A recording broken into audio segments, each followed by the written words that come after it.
Hospital போயிட்டு மாவு கட்டெல்லாம் remove பண்ணிவிட்டு ஆப்ரேஷன் பண்ண இடத்துல கேஒய் இருந்துச்சுங்க, அதையும் வந்து ரிமூவ் பண்ணிட்டாங்க. 1 மந்த் ரொம்ப ஷேப்பாக இருக்கணும்னு சொல்லியிருந்தாங்க.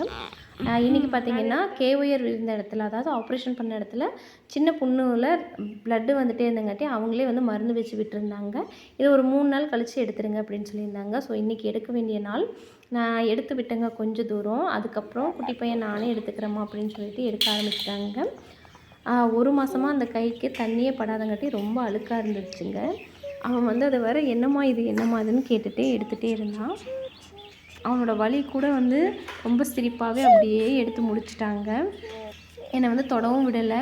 குறிப்பிட்ட தூரம் வரைக்கும் தான் நான் வந்து அதை எடுத்து விட்டேங்க. அதுக்கு மேலே சுத்தமாக என்னை கையை கூட டச் பண்ண விட மாட்டேன்ட்டான்.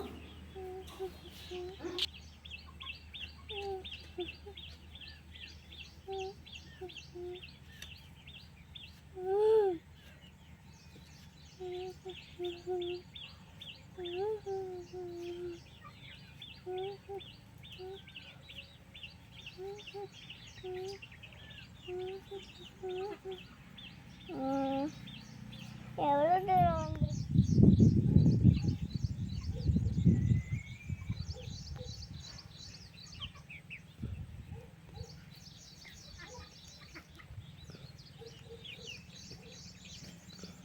எனக்கு இது மட்டும்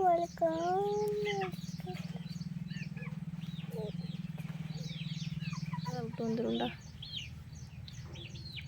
எது அது ஒன்று தான். அது ஃபுல்லாக எடுத்துட்டேன்னா அப்படியே எல்லாம் கலந்து வந்துடும்.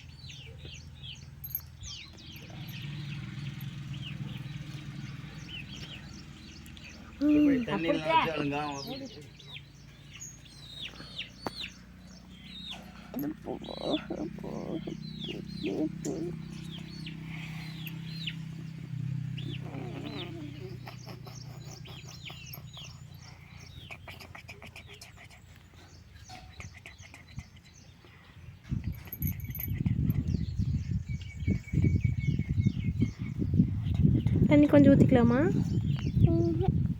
எடுக்க நல்லா இருக்கா? நான் எடுக்கல. நான் எதுவும் பண்ணாத, நானே எடுத்துக்கிறேன். சரி. ஆப்ரேஷன் பண்ண இடத்துல பார்த்தீங்கன்னா வீக்கம் இருந்துட்டு தான் இருக்குதுங்க. இப்பயும் இருக்குது. ஒரு கொஞ்ச நாள் வந்து அப்படியே போச்சுன்னா சரியாயிருங்க அப்படின்னு சொல்லியிருக்காங்க.